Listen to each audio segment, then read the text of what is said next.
lakhs of crores worth of public property owned by the people of this country was transferred to private hands for virtually nothing, which led to a drastic increase in the scale of corruption. It just jumped several fold, sometimes maybe even 100-fold, because the value of the resources which were now being given away was far, far more. Actually, Joseph Stiglitz, the Nobel laureate in economics, who was also the chief economic advisor to the US president, has written a book called Globalization and Its Discontents, in which there is a chapter called Who Lost Russia, in which he tries to understand why is it that after Russia embarked upon this kind of economic liberalization that we also embarked upon in the 1990s, Russia also embarked upon it around the same time.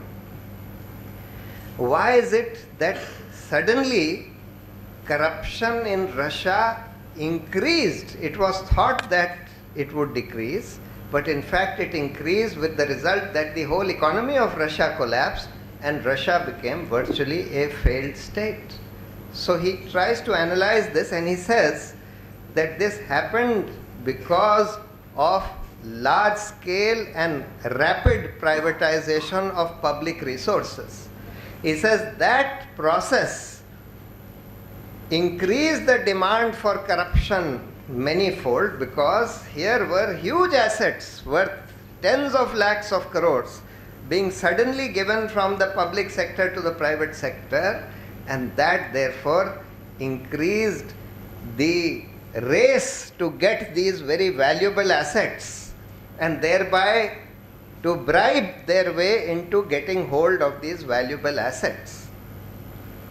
So if you have policies of this kind where you allow public assets worth huge sums of money to be given away to private people for nothing, that increases the demand for corruption.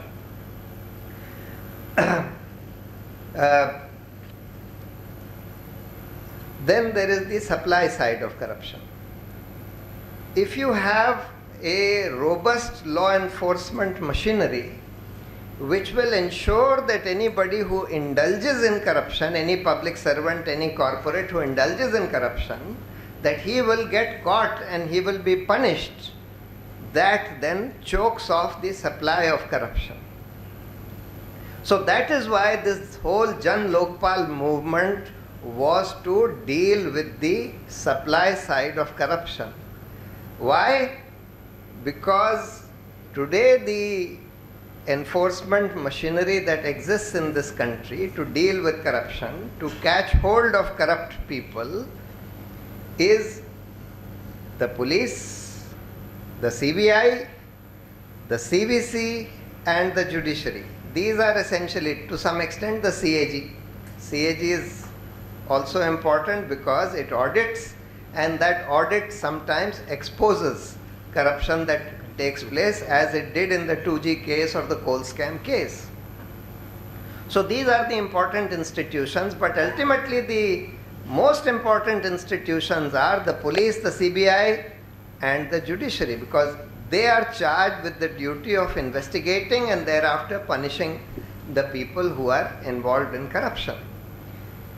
Now the problem was that the police is controlled by the state governments. The CBI is controlled by the central government. And experience showed that the governments were not interested, obviously because they were the persons who were indulging in corruption, and therefore they were not interested in the police or the CBI investigating their acts of corruption. And therefore it was felt that unless we have some independent investigative authority to investigate cases of corruption and to prosecute the corrupt,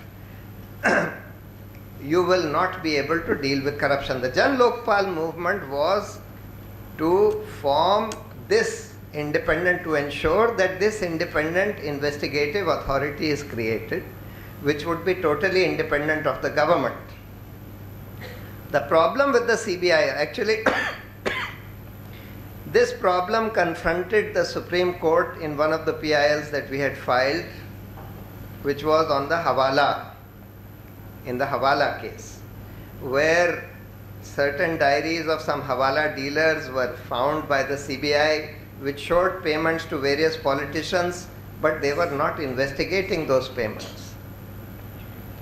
And when this matter reached the Supreme Court said